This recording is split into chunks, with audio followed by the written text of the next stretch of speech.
Radio 2.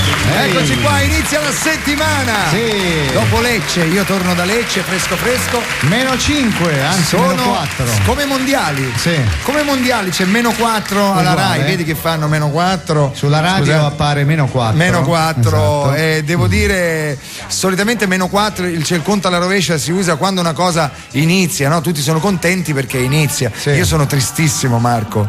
Sono Perché, veramente Rosario? triste. Perché finisce. Il programma, pensavo per i mondiali l'Italia. No, che me frega, io sono triste perché non ti vedo più. Cioè vengo che poi noi, le mattine non è a che casa noi tua. ci frequentiamo al di là della radio, io e lui proprio non abbiamo ci vite diverse. Vite sì. diversissime, cioè lui va tu il divano, io il calesse. quindi ognuno ha le sue cose da fare, e quindi il fatto di non vederti più davanti a me. Puoi venire a casa mia? Sì, mangio davanti a te. Mi mangi, ci parliamo così. Sto sul Ma comodino. pubblico, non siete tristi che tra un paio, 4 giorni non ci saremo più? Non ve ne frega niente. Proprio io volevo ringraziare Massimiliano Lussana del Giornale che ha fatto un articolo proprio su molto questo, bello, quindi grazie. Però il titolo io mi sono toccato più volte perché perché c'era scritto addio Fiorello. Allora io lì sembrano, sai, quelle cose sui giornali, addio Fiorello, vedevi ci mancherai. già i pennacchi neri dei cavalli. Poi l'intervista, fai l'intervista, dai, io sono morto, vai, attenzione, vai. Bene, conoscevamo tu tutto. No, Cos'è io? Uno te fa un'intervista a te, sì, com'era? Okay. Com'era? Sì, un bravo ragazzo. Nella vita privata era come e dal dietro vivo, si vede il filmato mio a rallentatore. Mi ricordo quella volta che fece quello scherzo al bar, che l'ho raccontata 1000 volte. Dove presi, te la ricordi? No. Lo scherzo più bello che hai fatto in vita tua? Io? Tu hai fatto lo scherzo più bello al mondo? Io non me lo ricordo. Allora, al bar a Milano c'era uno rivolto verso il pubblico che aveva una voce così e ordinava un barista al banco e dietro ce n'era uno che faceva tutti i caffè, i tè, così, e lui gli ordinava un cappuccino, un caffè, e questo dietro faceva cose. Questo è andato al bagno, tu dal posto gli hai fatto un cappuccino, un caffè, e questo ha iniziato a fare una montagna di roba. Sì. Quando l'altro è tornato, e adesso te la bevi te e pirla. No, ma me l'hai detto te, cioè così. Bello, me lo ricordo. Racconteresti questa? Questo metteresti questo nel mio epitaffio? No, anche quando ordinò 3 cappuccini. No, faceva l'imitazione della cintura di sicurezza dentro l'aereo, facevi e tutti si toglievano la cintura. Però te ne ricordi? Me ne ricordo. Ci studiavo la notte. Beh, mi ricordo. Ma di cosa parleremo? Oggi parleremo di cose serie, perché oggi avremo il professor Gaetano Esposito che si occupa di ricostruzione plastica, ma per ustioni, specializzato nel ricostruire. E siccome è un problema che riguarda i bambini, e noi siamo molto attenti, perché quando si parla di bambini noi subito, e quindi oggi ne parleremo, poi sarà accompagnato anche da un nostro amico, avremo Massimiliano Manfredi, che è uno dei più bravi doppiatori italiani, dalla voce a Ewan McGregor, dalla voce a Adrian Brody, il pianista dell'Oceano, poi dalla voce a Orlando Bloom, Edward Norton, tutti i figaccioni. Lui è un mostro, ancora non c'è, ma arriverà tra poco. No, ma la cosa bella è che lui come doppiatore, bello anche lui, capito? Cioè, solitamente alto, è vero. Il doppiatore, vedi Vairano, no? Sì, Vairano ci sente poi dopo. Vairano è quello che faceva il mio tesoro, ecco. È uguale a Gollum, no? Sì. C'ha la barba. Se sente questo. Quindi parleremo di tante cose. Va bene. Ci dispiace per Mara Venier, invece stiamo seguendo questa querela, non so se avete sentito. Con Del Noce. Sì, con Del Noce sta litigando col mio ragazzo, io non capisco perché.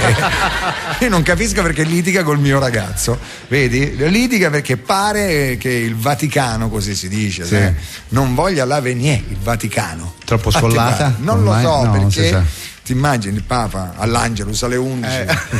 Io non voglio la Mara Venier, non la voglio, non ci credo, ma vedremo, magari nel corso della puntata può succedere qualcosa. Bene. Ricordiamo che il 9 giugno saremo in diretta televisiva. Quanti di voi hanno il decoder e possono vedere la Resat Extra? Alzate, la percentuale è molto alta, se no andate a casa di amici, a casa di amici. No, è molto alta, devo dire. Ci sono i promo che girano, saremo in diretta televisiva, ma non faremo il programma per la televisione, attenzione, chi se ne frega della TV? Nel senso, non è che perché ci sono le telecamere noi cominciamo a fare noi facciamo la nostra vita, ci abbassiamo i pantaloni. Tu come facciamo? Come facciamo ogni volta quando siamo in facciamo anche questo e non ci vede nessuno, anche questo possiamo farlo, perché proprio siamo vai, fagli vedere tanto, vedi, eccolo là, vedete in questo momento Baldini Ma guarda chi c'era lì. Ti ha fotografato. Mistica. Attenzione, è uscita una notizia sul dov'è? Corriere della Sera? Sì. Corriere della Sera, c'è una notizia bellissima che dice eccola qua. Ecco, più roca la voce delle donne è un passo verso la parità. Attenzione, infatti su questa notizia la De Filippi dichiara è un passo, quindi dice giustamente, verso la parità. A breve smetterò anche di farmi la barba. Il nostro Pelosetto Fiorello, non dite cose se no te cieco la carriera, che verrà a trovarci. Guarda, giorno 8 avremo qui Maurizio Costanzo in persona. Devo dire che anche Costanzo in questo periodo ha litigato con la figlia di Berlusconi. E con Pippo Baudo pure ha avuto a che fare. Silvio. Con Peccibio ha avuto a che fare. Quindi ce l'avremo qui e apriremo il microfono, lo faremo sfogare. Veramente può dire quello che vuole. Altre notizie. Attenzione, l'Avenier non farà la prossima domenica come ho detto prima io, e denuncia pressioni del Vaticano. Quindi la notizia è vera. Ragazzi, il Vaticano conferma ci sarà Lorena Bianchetti, che è quella che fa al posto 2, che prima faceva protestantesimo, capito? Tutto un magna. Il nuovo titolo sarà Domenica in chiesa. Certo. E ovviamente il Vaticano sta facendo pressioni affinché anche Emilio Fede passi in incredibile. Vabbè. Il nostro maestro Cremonesi. Buongiorno. Eccolo con l'orchestra. Maestro Cremonesi, un grande maestro di musica, veramente grandissimo. E quindi venerdì 9 giugno potrete vederlo finalmente dal vivo, nudo, col suo cespo di capelli. Va bene, dai, che facciamo? Che facciamo oggi pomeriggio? Una bella rapina, tanto poi Mastella ci fa uscire. Dai. Sì, è vero. Basta che non sono reati legati alla pedofilia e alla mafia, possiamo fare qualsiasi cosa e poi usciamo. Ok, ci sei? Sì. Alle 4 rapina alla UBI. No, da Castrone, davanti. Da Castrone, subito, tu entri, fermi tutti. La rapina. Sono bambini. Ok, allora vogliamo cantare subito? Voglia di cantare? Vai, canta. Perché abbiamo trovato una canzone, devo dire, non l'ho trovata io. L'ha trovata Cremonesi, che sai, Cremonesi cerca su internet canzoni strane. Questa non è strana, questa è solo bella. Sì. Ed è i Nomadi. Dall'album I Nomadi 80.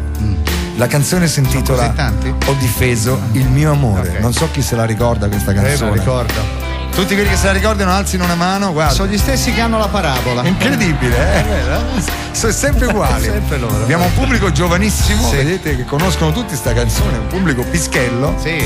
Nel frattempo abbiamo il nostro Marino, detto anche l'elicottero per via delle sue movimento di braccia. Queste parole sono scritte da chi, bella, non ha visto più il sole per amore di lei. Io le ho trovate in un campo di fiori, sopra una pietra c'era scritto così: ho difeso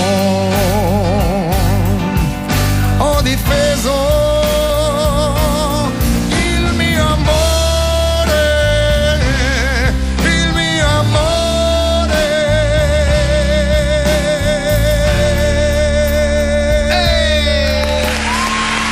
Era giusto una strofa, Era una scrofa, giusto? Sì, una scrofetta per cominciare, ma è il momento di sentire il Quirinale, perché il nostro presidente Napolitano sta avendo grandissimo successo.Io lo vedo sempre in diversi momenti in televisione, no? Alle parate del 2 giugno, sempre con questo sorriso smagliante, questo ottimismo. Si vede sempre simpatico. Quindi noi facciamo il numero del Quirinale, dai. Col Quirinale. Vai, fate il numero. Vai Lolli, sentiamo se ci rispondono oggi. Mi sa che il centralinista è impegnato a vedere un cartone di dolci. Chissà perché mi viene in mente questa la mandorla. Quirinale Napolitano, buongiorno Cambio. Sì, buongiorno, Baldini, viva Radio 2. Volevamo parlare con il presidente, se possibile. Un attimo, Cambio. Va bene. Io e il centralinista abbiamo. Il presidente è occupato purtroppo, è riunione con i calciatori della nazionale italiana. Ah, dunque i calciatori prima di andare a Coverciano sono passati dal Quirinale, eh? Senta, vabbè, può vedere se ci mette in contatto, per favore? Sì, bravo! Va bene. Attendane. Sì, attendiamo. Stavo mangiando un pasticcino che hanno portato. Anche a noi ce l'hanno portato, strano. È una pasta di mandorla ricoperta di zucchero a velo. Mi sono toccato il naso, c'ho il naso bianco. Non vorrei che poi la gente mi stasse male. Ci sono anche fotografi, infatti, è meglio. Vabbè. Zucchero a velo. Esatto. Bene. Buoni comunque questi pasticcini. Non male, sì. Li avete anche voi lì? Sì, anche qua. Ho preso quello con la ciliegina verde io. Anch'io, cambio. Ecco, la vedi. Un attimo, la metto in attesa. Sentiamo. La musichetta del Quirinale, senti. Ale. Facciamo entrare Pulcinelli. Siete in linea con il nuovo Quirinale napolitano. Se desiderate i bastoncini di baccalà di Capitan Napolitano, digitate 1. No. Se desiderate la statuetta di San Cristoforo Daltonico, protettore degli automobilisti che passano col rosso, digitare 2. No, grazie. Se desiderate il termometro napolitano ecologico senza mercurio, tanto chisto è un paese dello sole, digitare 3. No, volevamo parlare solo con il presidente, se possibile. Care paesano. Eccolo. E care paesano. C'è, è lui. Scusate un attimo. Sì. Sono occupato con i giocatori della nazionale di calcio che rappresenteranno un po' lento. patriotticamente l'Italia ai mondiali. Un discorso inaugurale prima della partenza, prima della partenza. No. Gli sto facendo un attimo un ultimo ripassino sull'inno e sulle tattiche. Che lo dovranno cantare, vero? Allora ragazzi, non facciamo la moina, dove eravamo rimasti? Vediamo un po'. Elmo di Scipio. Giusto. Porga la chioma. Stringiamoci a coorte. Giusto. Questo è un errore. Perché? Coorte con 2 O. No, presidente, esatto, coorte, come dire manipolo, schiera, capito? Coorte. Andiamo avanti. Materazzi, continua tu. Non sei lecito, vabbè. Faccio io. Stringiamoci a coorte.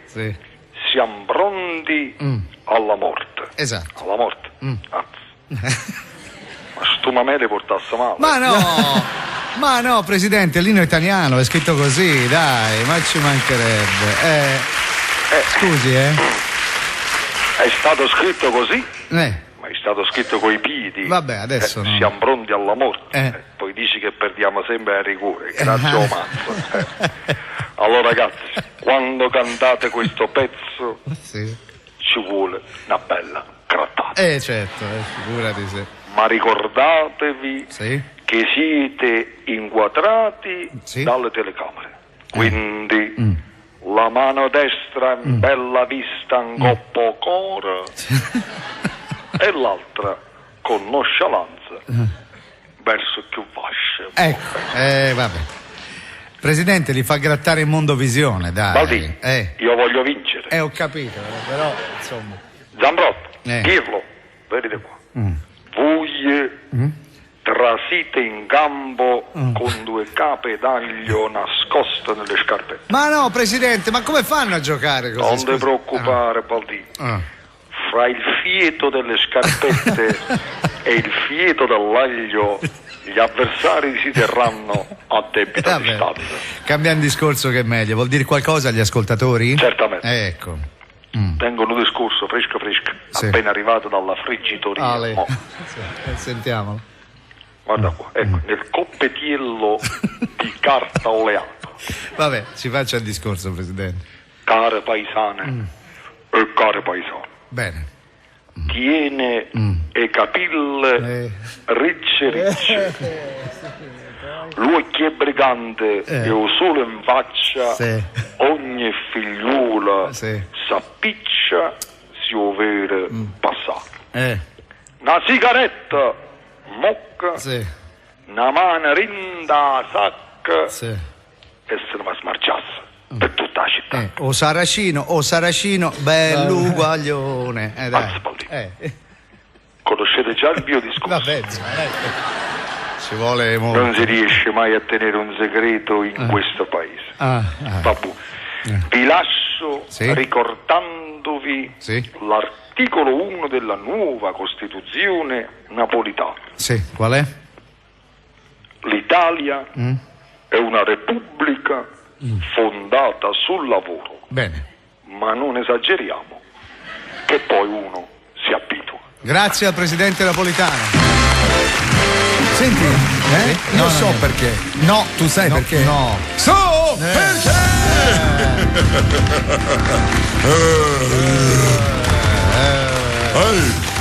Ciao. Tu sai perché? No, uomo. Non sai perché? No, io no. Dovresti saperlo, no. Sai perché se chi guida il carro funebre durante un funerale mette la retromarcia, il giorno successivo ci saranno più funerali? Immagino. Dovresti saperlo. Sì, ma non lo so. A proposito, sai perché se Tony Binarelli ti invita a fare una partita a poker, forse è meglio che non ci vai? Ho idea, ma non lo so, non lo so. No. Senti, Marco, volevo dirti, sai perché durante i mondiali di calcio in Germania tutti i preti devono indossare la maglietta con dietro scritto Rats in Goal? T'ha fatto ridere? Perché t'ha fatto ridere? Perché tra un po', sai. A proposito, Baldini, una cosa così simpatica. Sai perché? Perché? Tua figlia vuole studiare musica. Se tua figlia vuole studiare musica è molto bello, ma è meno bello se vuole suonare solo le note la do. Non lo so, ma devi stare attento. Senti, Marco, dimmi, questa sembra cinica, ma non lo è, è la verità. Certo. Sai perché se un non vedente tocca in faccia Bruno Vespa, grazie ai nei riesce a leggere in braille la scritta porta a porta?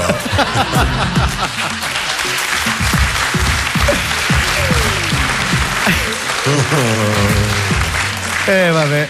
Senti, sai perché Luxuria da bambino non sapeva mai se chiamare telefono azzurro o telefono rosa? Senti, ce n'è una che ti riguarda. Lo sapevo io, infatti stavo in pensiero che ancora no. Io non vedo l'ora di dire. Ecco, io meno, però vai. Senti, Marco, sai perché la prima volta che la fidanzata di Baldini l'ha visto nudo si è detta a favore degli organi geneticamente modificati? Era sai perché? Che è sto rumore? Antonio, dove sei? Sta a Maranello. A Maranello? Sì, so Cassano, sento strano. Antonio Cassano, ciao Antonio. Sì, sei a Maranello a fare che? Sono alle prove della Ferrari. Ecco cos'è sto rumore, la Ferrari, sei andato a vedere? No, io le vedo dagli specchietti retrovisori. Te lo dovevo ancora dire, sei andato a vedere le prove Sì, sto facendo la lepre. La lepre per chi, scusa? Schumacher. Ho capito. Cioè io gli sto davanti. Sì? E lui mi deve prendere. Ho capito. Ogni volta che lui si avvicina io accelero e lo stocco. Lo stacchi, ho capito. Si chiama effetto Alonso. Ho capito. Però Alonso lo chiama effetto Cassano. Scusa, ma come fai a telefonare? Stai girando in pista senza casco? Altro effetto sento, porca puttanaccia. Sì. Ehi, Stai... è mio cugino,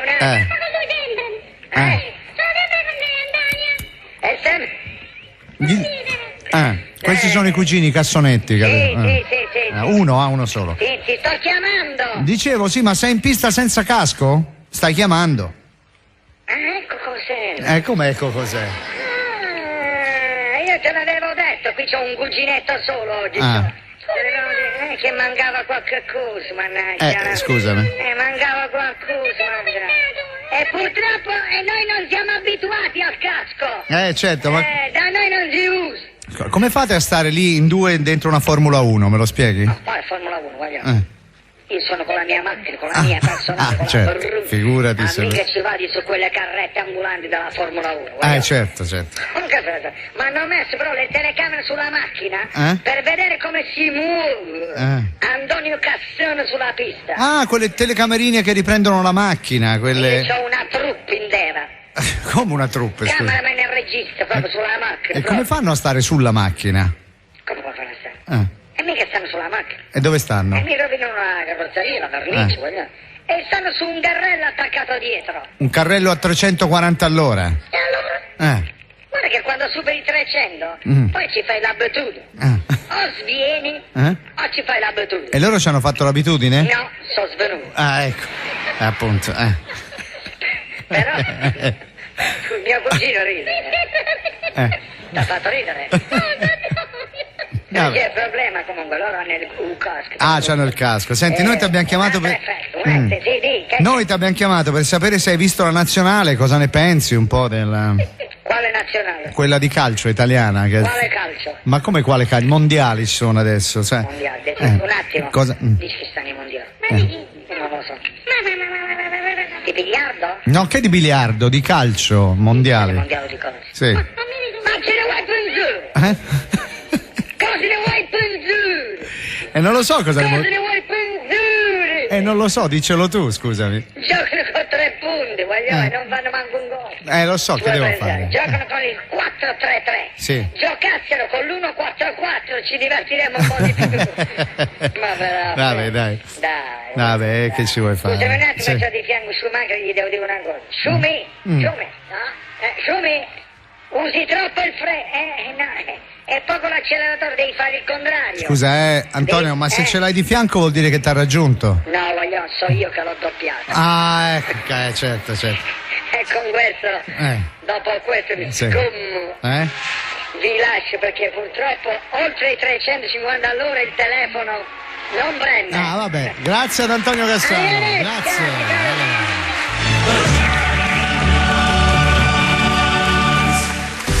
Eccolo qua, Antonio, che ci vuoi fare? Visto che lui non gioca, si allena per altri sport, capito? Sarà così. Certo. Quello è. Allora ci siamo, abbiamo con noi, proprio possiamo presentarli, accolti dall'applauso fragoroso del nostro pubblico. Abbiamo il professor Gaetano Esposito. Buongiorno, professore. Buongiorno. Con questo cognome, Gaetano Esposito, di dove potrebbe essere? Alto Atesino. Alto Atesino e poi. Sì, prego. No, poi... Siccome tu sei l'appassionato, io sono appassionato, ma Massimiliano Manfredi. Ciao, Eccolo ciao. La voce di Adrian Brody, di Edward Norton. Adrian Brody giocava con la Juventus.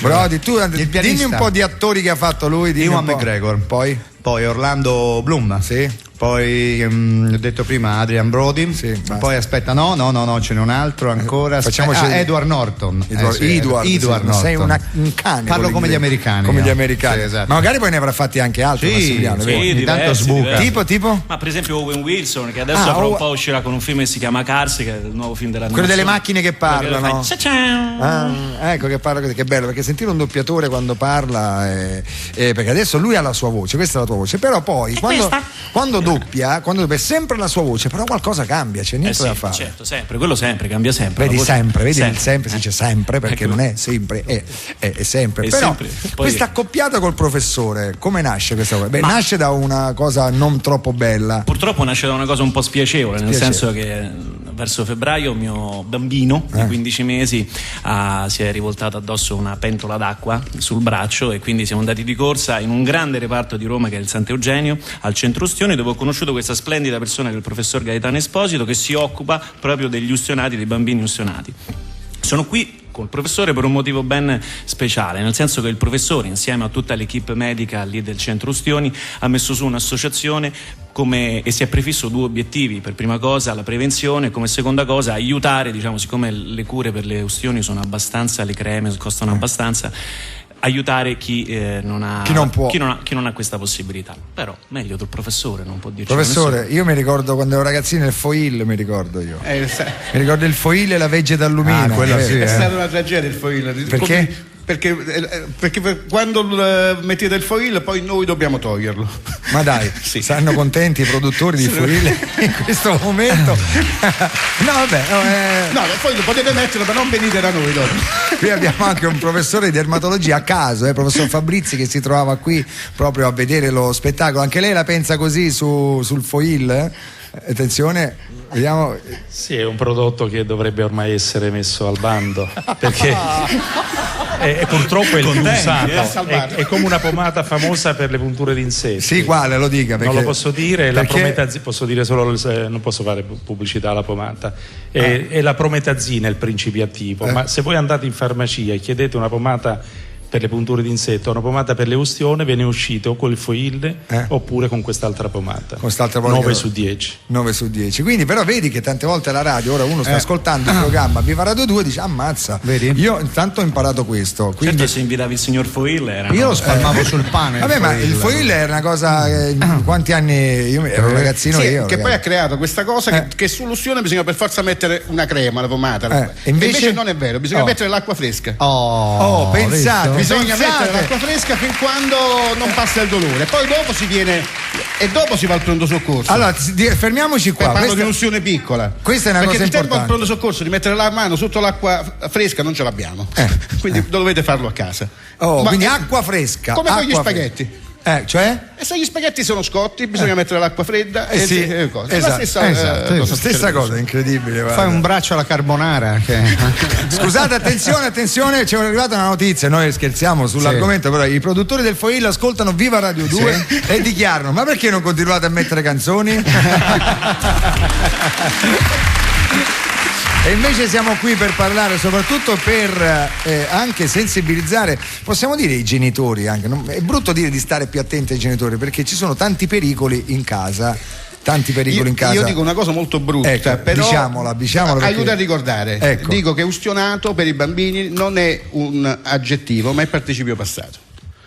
Cioè in genere il bambino purtroppo non ne ha colpa, c'è qualcosa che potevamo fare prima che avrebbe prevenuto questa ustione. E le nostre cucine sono delle fabbriche.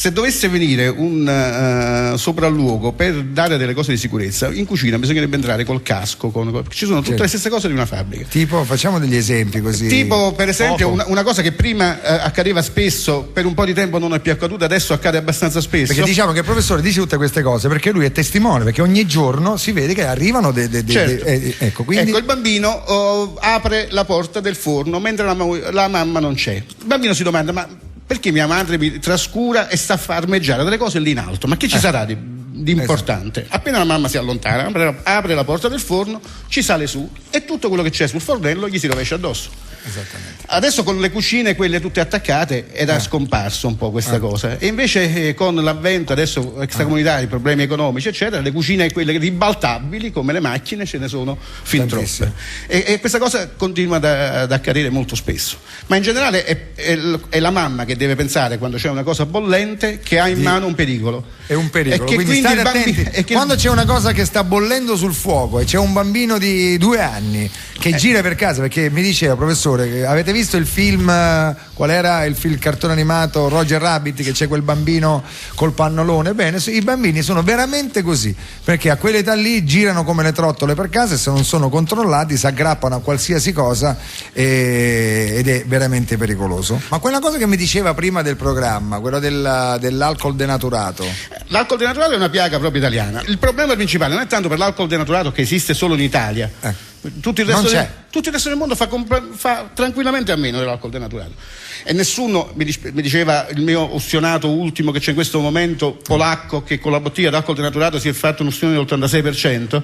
Nessuno penserebbe all'estero di accendere il fuoco con una bottiglia di alcol. Capito? Avete capito, amici? Perché costa parecchio. Invece da noi l'alcol, questo qui, è a buon mercato, c'è in tutti i supermercati, sta in tutte le case ed è una bomba che vi mettete in cucina. Esatto. Perché è confezionato male. Questo lo dobbiamo. No, bisogna dirlo, lo dice lei può dire quello che vuole, perché lei è a contatto con sta gente. È confezionato male e non siamo riusciti a far cambiare la legge, perché la legge non può mettere fuori legge l'alcol, ma la confezione dell'alcol è sbagliata. Cioè è una confezione che spruzza e quindi c'è un ritorno poi. C'è il ritorno e fa scoppiare la bottiglia. Perché c'è il ritorno dell'aria, no? Tu spusi, fa e poi si tira diventa una bomba. Quale ministro si può occupare di questa cosa? A Caronte bisogna dire. Quale ministro è? Il ministro della salute, scusi.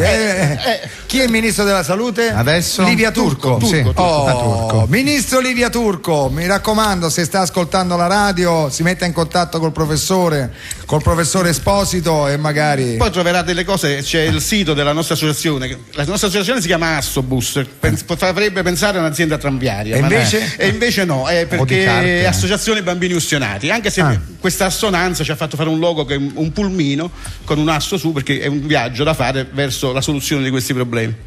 Sono uno dei tanti problemi, magari non ne parla nessuno di questa cosa perché sembra quasi che non esiste, invece il problema esiste e noi siamo contenti di averne parlato. Tra l'altro un attimo c'è una cosa per lei, sempre dei produttori del foil che avevano recentemente dirottato la loro produzione sull'alcol denaturato, chiedono l'indirizzo del professore Esposito, che gli mandano una boccetta particolare.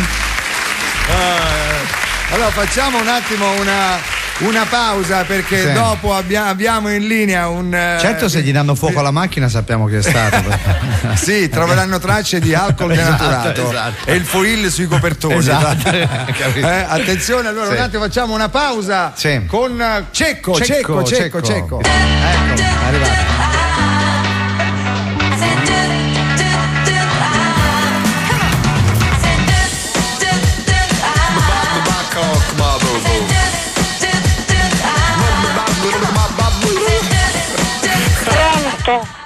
Ma chi è questo che canta? Pronto, Moretti, buongiorno. È Cecco. Cecco. Sì, Cecco chi? È Cecco, un cantante prodotto da Caterina Caselli. Ma non ne hanno più questo. Ma non so come se lui si presenta come Cecco. Ma Cecco, sì.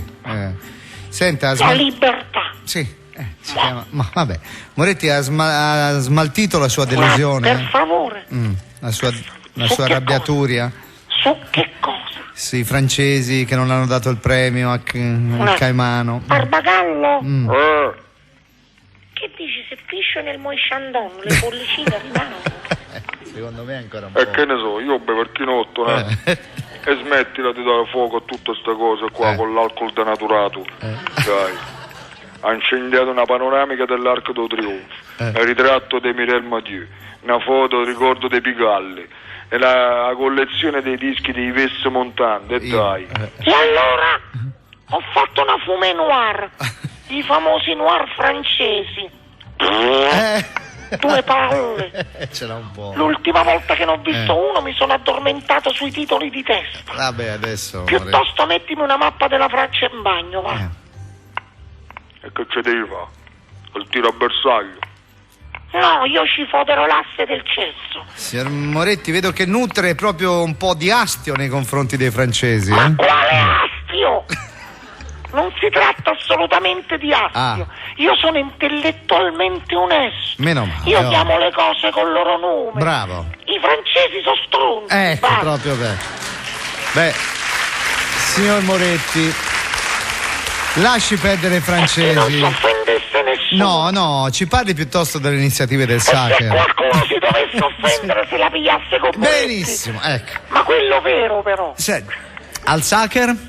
Allora, lasciamo perdere i francesi, parliamo del Sacher. Che è meglio. I francesi non li cago manco di pezzo. Ecco, bravo, ancora. Per me non esistono. Bravo. Sono nullità. Adesso, sono dei buchi neri. Sono delle benemerite cacche. Ma adesso sono la ruota di scorta dell'Europa. No, ci parli del Sacher, via, che è meglio. In questo periodo proiettiamo dei cartoni animati per bambini. Oh, finalmente cose divertenti. E cosa proiettate?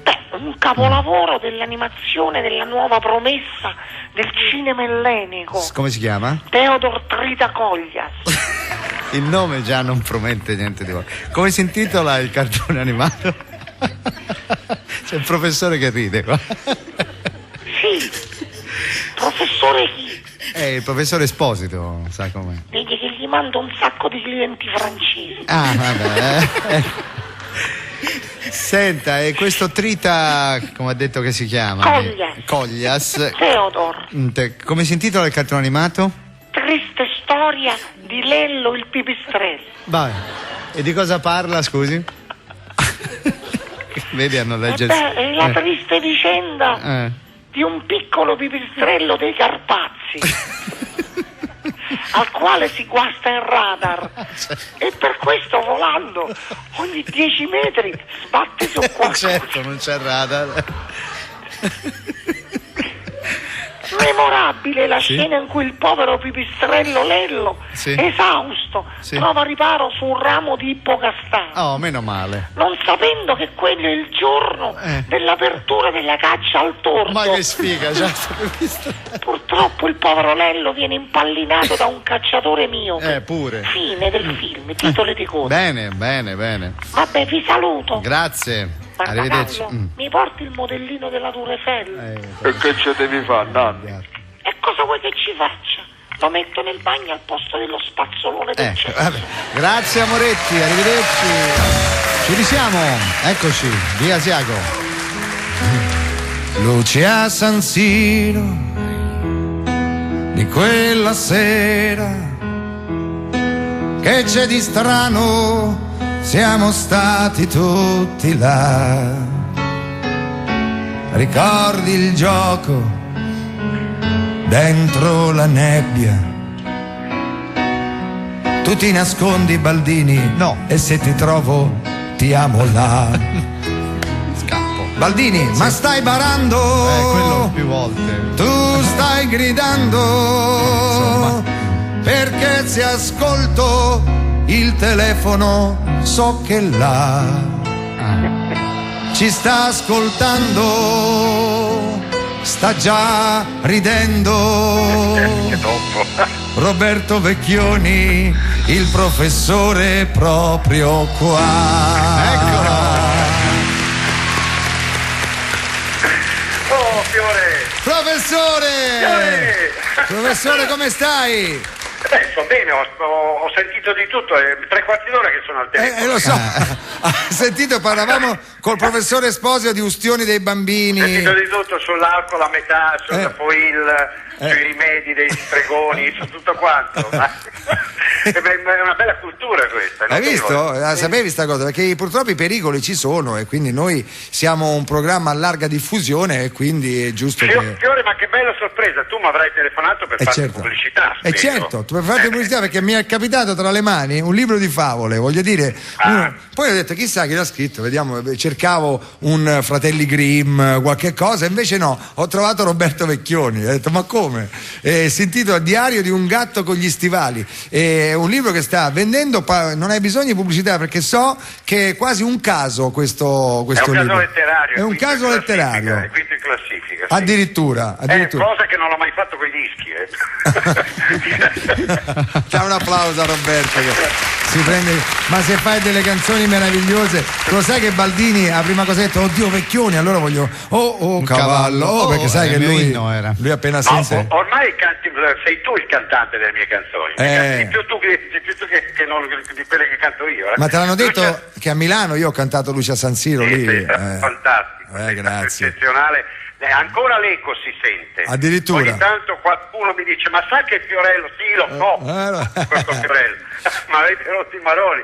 E canta Luce a San Siro dovunque, in tram, in treno. Sì, la canto ovunque io in effetti, che è un pezzo che mi piace, che devo fare. Mi piace, ha scritto una bella canzone. Quando dice ma dammi indietro. La mia 600. La mia 600. Lì. Sì, ma è un po' romantica cosa, perché in realtà non è che farei il cambio con tanta facilità. Quello che ho adesso è molto meglio, devo dire. Anche la squadra di calcio, La squadra di calcio ce l'avevo già allora. Ecco, sempre la stessa? Facciamo il nome? Sì, dai. Diciamo anche che non ha molti problemi in questo periodo. No, l'unica squadra che non ha problemi, l'Inter. Facciamo dei problemi. Vabbè. Senti Roberto, ci dici due parole su questo libro? Perché sono favole, le favole c'è tipo famose. No, è un libro assolutamente da vedere. Se non lo volete comprare, mettetelo giù da qualche internet, fregatelo agli amici. Ma come? Fate quello che volete, ma leggetelo, perché è una sfida questo libro. È un giallo sulla morte di Cenerentola in cui non troverete mai l'assassino. Nessuno lo scoprirà. Mai. Che bello, io veramente, guarda, vedi, io leggo dietro Pollicino si guarda allo specchio e non si riconosce più. Anche quello, cioè, Robin Hood casca dentro una lettera d'amore. Le principesse si annoiano e i principi, anzi no, ti faccio una cosa, ti faccio un regalo. Io qui c'ho uno dei più bravi doppiatori italiani. Adesso ti faccio leggere il retro del libro da Massimiliano, senti. Ma attenzione. Leggite una fai una musica. Vai. Grazie Massimiliano. Prego. Pollicino si guarda allo specchio e non si riconosce più. Robin Hood casca dentro una lettera d'amore. Le principesse si annoiano e i principi, azzurri o rossi, diventano uomini. I gatti con gli stivali tengono un diario come gli adolescenti.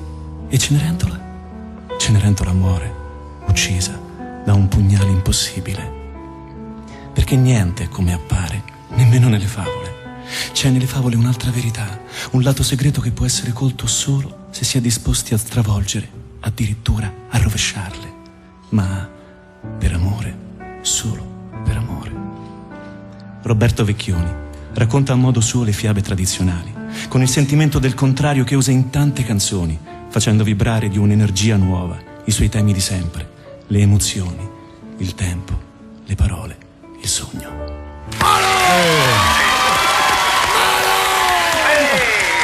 Roberto, se vuoi ti Ha segnato Adriano. Io ti faccio mandare il CD di questo e te lo porti in giro. Attenzione, c'è una notizia che ti riguarda, Roberto. Allora, Brontolo, dopo aver letto il libro di Vecchioni, dichiara: è tutto falso, dopo Biancaneve solo pippe.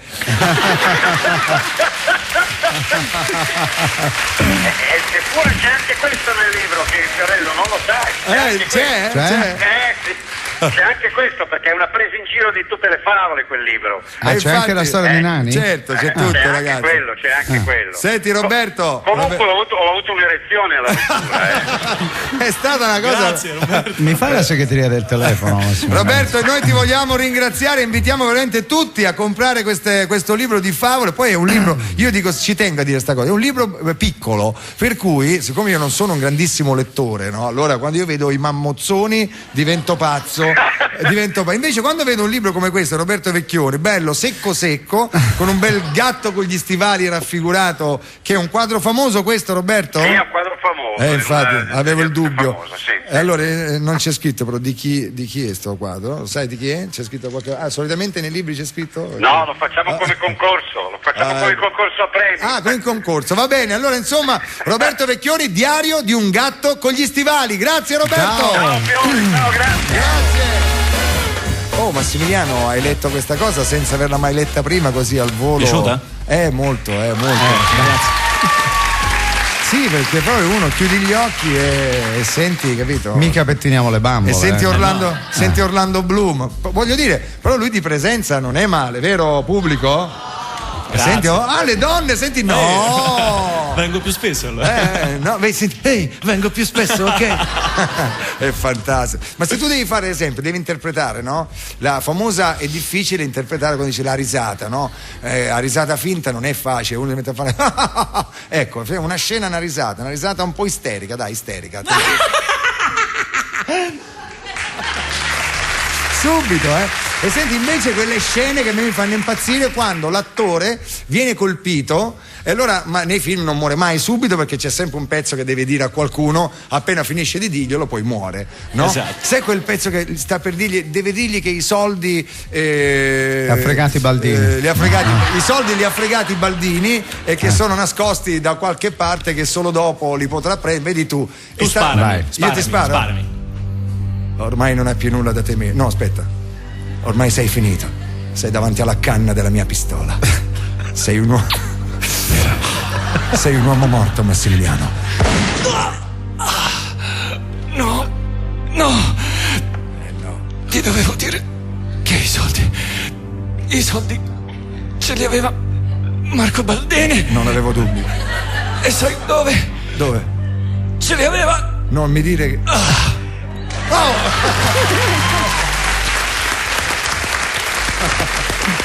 È ovvio, è sempre così, Attenzione, abbiamo un collegamento veloce. Sapete che il governo Prodi si è radunato da qualche parte. Sì. Noi abbiamo in Umbria, sta in Umbria con tutti i ministri.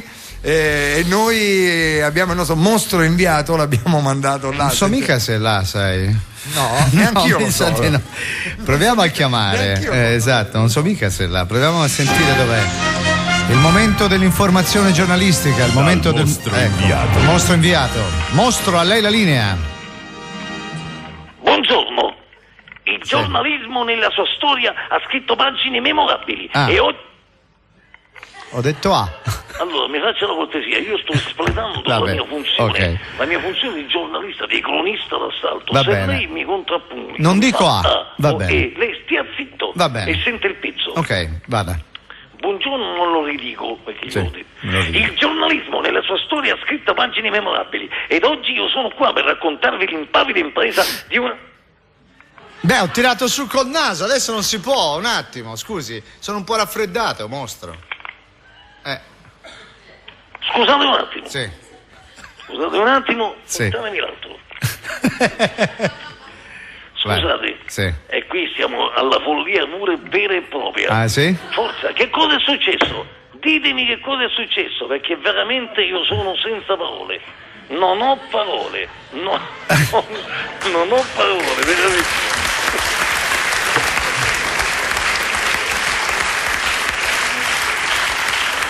E niente, mostro, vediamo se riesce ad andare avanti. La colpa di chi è? Bene, sapete cosa avevo preparato un pezzo su Prodi. E un attimo adesso vanno a prendere. Io stavo qui un'ora, se non prima mi portano il pezzo che abbiamo preparato sapientemente, infatti... con tanto veramente di fatica. E a un certo punto mi sono ritrovato in questo momento con un pezzo su Emilio Fede. Ma che minchia me ne fotte? È per questo che dicevo, non so mica se c'è da Prodi. Siamo al... Io questo avevo. Va bene. Come sta? Bene, mostro? Un pezzo sul governo che si è ritirato in Umbria con tutti i ministri. Ah, certo. L'Umbria. Ma voi lo sapete perché Mastella traballa e Padova schioppa.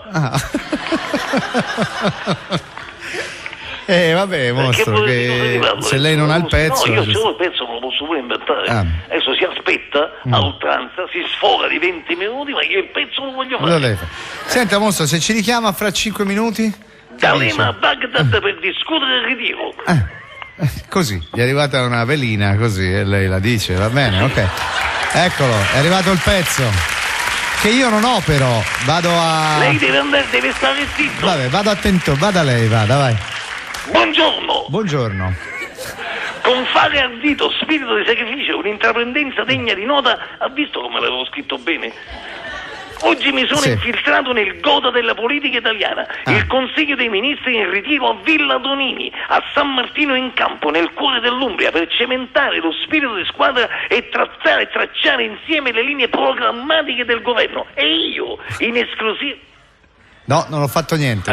No, non ho riso, giuro. In esclusiva per voi sto assistendo alle fasi cruciali della discussione. E anche lei seduto intorno al tavolo dei lavori lì? No. Vabbè. Sono nascosto nel bagno degli uomini. Ecco, sta entrando adesso Olivia Turco. Ma nel bagno degli uomini.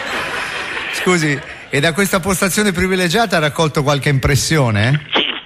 Certo, va bene. Da un'attenta analisi delle urine governative posso darvi in esclusiva il menù della cena. Vabbè, sentiamo, qual era? Timballo di bietole e fave. Zuppa di legumi, risotto al piccione e tartufo, chianina e olive nere. Stica, Quando è stato portato il conto, il ministro dell'economia Pauda Schioppa ha fatto subito un nuovo decreto legge per mandare in cucina a lavare piatti Mastella e D'Alema. Te credo. Attenzione, vedo Rutelli passare a pochi metri dalla mia postazione. Un attimo, mi avvicino per raccogliere un'impressione a caldo. Un attimo. Rutelli, scusi. Ma che è successo? Purtroppo io sono il mostro inviato. Certo. Rutelli mi ha visto e è scappato dalla paura. Lei si deve ricordare che è brutto, mostro. Lo so, sono brutto. Sono proprio brutto.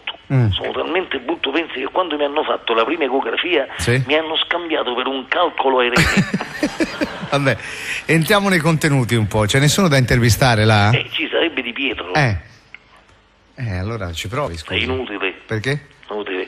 E quando parla non si capisce, per cui... certo. Esco in giardino. Vabbè, vada. Vedo qualcosa muoversi. Ecco. In giardino, dietro una siepe. Che Clamoroso. Chi è? Giovanna Melandri. Incredibile quello che vedo. Che ha fatto la Melandri? Si è imboscata con Alfonso Pecoraro Scanio. E imboscarsi con Pecoraro. Non è da sola. Dietro di loro c'è la Bindi che li sta fotografando per la nuova campagna a favore delle famiglie aperte. Questo sì che è uno scoop, mostro. Anche a lei è venuto in mente? Vedo arrivare Romano Prodi. Ecco. Prodi. Chiediamo al Premier se è soddisfatto di come stanno proseguendo i lavori. Sì. Allora, Prodi, il suo governo avrà il coraggio di stupire?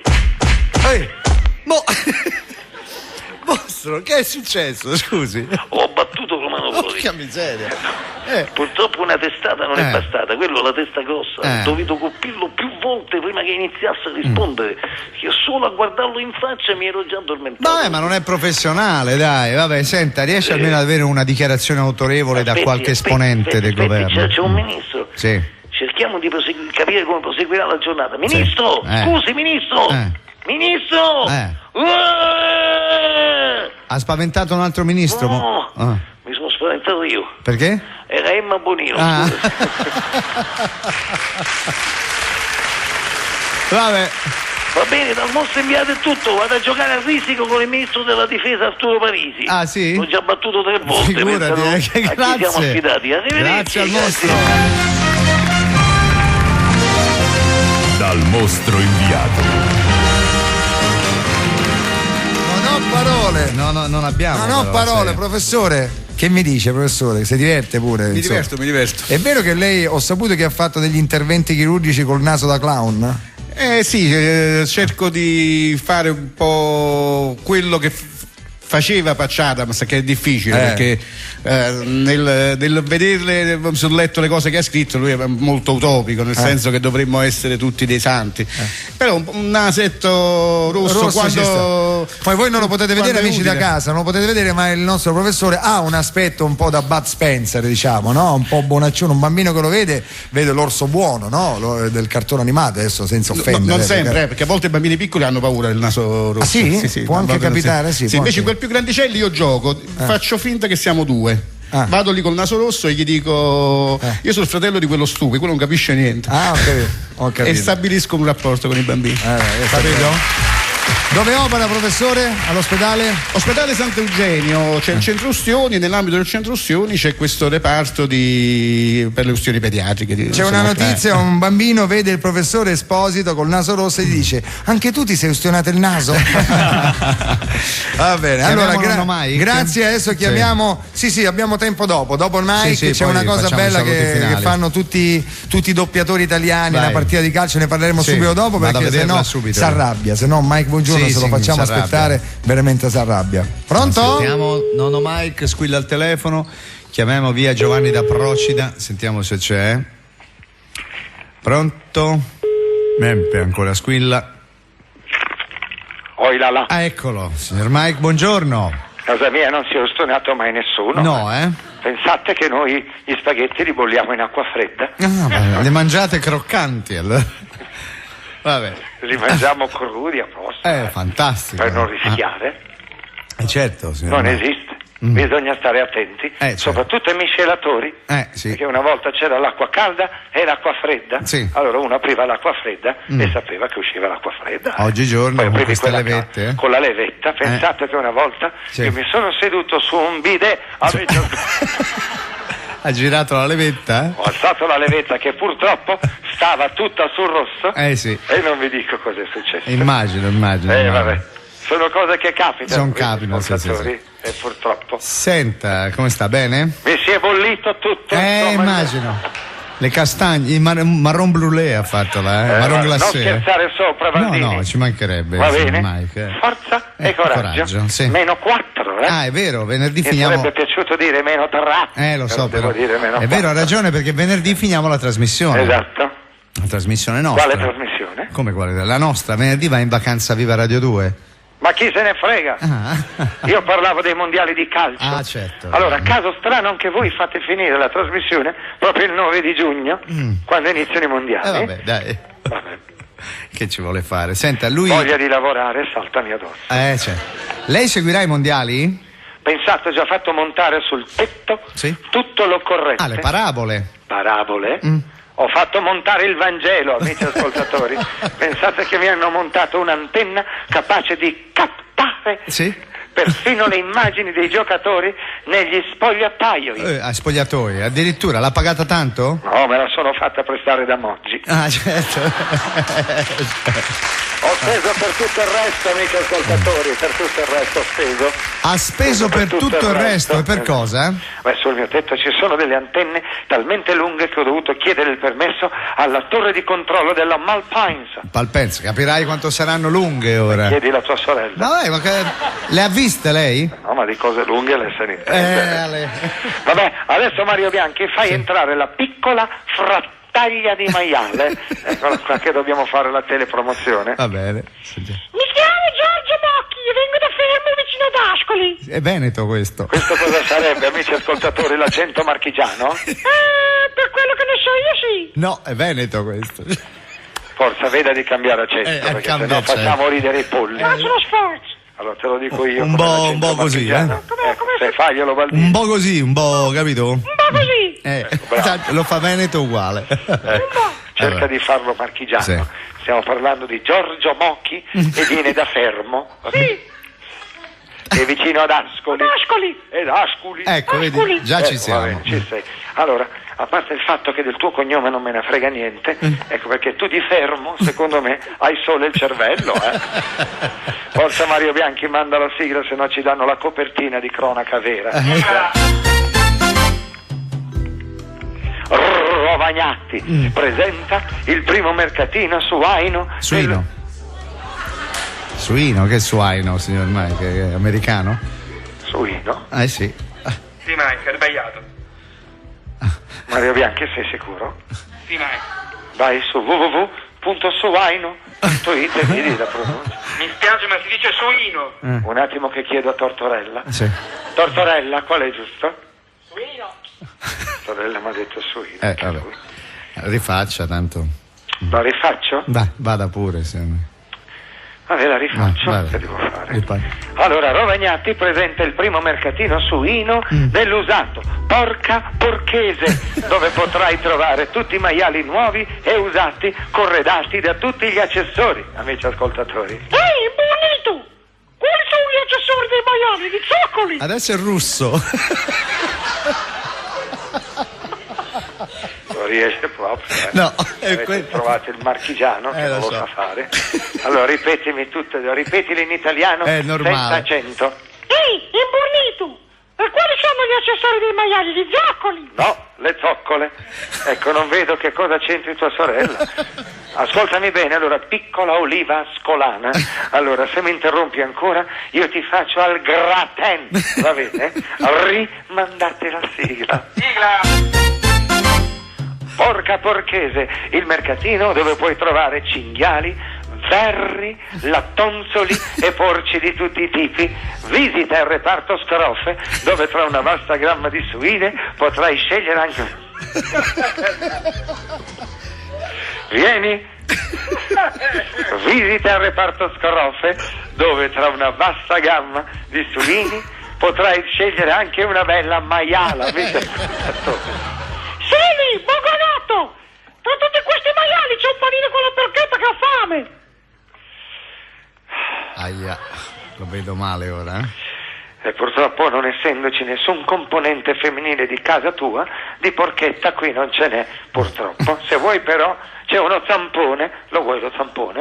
Va bene, imbornito Bogonotto parlante, se non c'è altro. Non si capisce che accento sia. No, non si sa da dove. Non ho capito neanch'io. Ignorante, sei proprio ignorante in materia. Allora chiudi gli occhi che ti do lo zampone. Forza, apri la bocca, fai A, fallo ancora per un po'.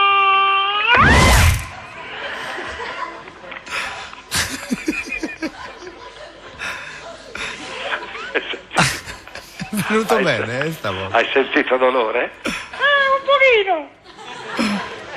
Perché la cosa bella che la cornetta del telefono che segue il rumore gliela dà davvero, insomma. Ma che c'ho giubbato imbottito. Scusate, invece di uno zampone è venuta fuori una zampata, purtroppo fa niente. così ci siamo tolti dalle balle questo discendente di Giacomo Leopardi. Sì, ora capisco perché era pessimista. Perché? Perché sapeva che avrebbe avuto un discendente come te. Allora, va bene, adesso scommetto. Scommette cosa? Signor Mike, scommetto che lei va da Mastrota. No. No? Purtroppo no, purtroppo ieri qualcuno gli ha svitato il trampolino della piscina povero e Mastrota. lui ha fatto un carpiato sul bordo di marmo. Adesso si trova in trazione al Fate Bene Fratelli. Bene, purtroppo che dobbiamo fare. Va bene? Io vi saluto, Mario Bene. Bianchi, nascondi questo bulone. Eccola, vabbè, grazie al signor Mike. Bene, allora ringraziamo Fiorello e io ringrazio Marco Baldini, il professore Esposito, Massimiliano Manfredi. Ciao, ciao, ciao, ciao.